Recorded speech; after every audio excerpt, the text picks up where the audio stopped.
আসসালামু আলাইকুম। আশা করি আপনারা ভালো আছেন, সুস্থ আছেন। আজকে আলোচনা করব জিহ্বা প্রদাহ সম্পর্কে, যেটাকে বলা হয় গ্লিস্টিস। এই রোগটা হওয়ার কারণ কি বা আক্রমণ করার কারণ কি? সাধারণত ভিটামিনের অভাবেই এই রোগটা হয়।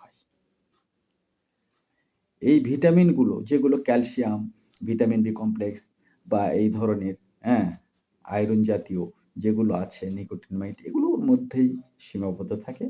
অবশ্য বেশি বেশি ভিটামিন খেলে এই রোগ থেকে মুক্ত পাওয়া যায়, এবং তবুও অবশ্যই দন্ত স্পেশালিস্টের অবশ্যই পরামর্শ নেবেন এবং ওষুধ সেবন করবেন। আল্লাহ পাকের ইচ্ছায় আপনি সুস্থতা লাভ করবেন, এই আশাবাদ ব্যক্ত করে এবং নতুন ভিডিও দেখার জন্য আমন্ত্রণ জানিয়ে সবাইকে প্রাণঢালা অভিনন্দন, শুভেচ্ছা। আসসালামু আলাইকুম।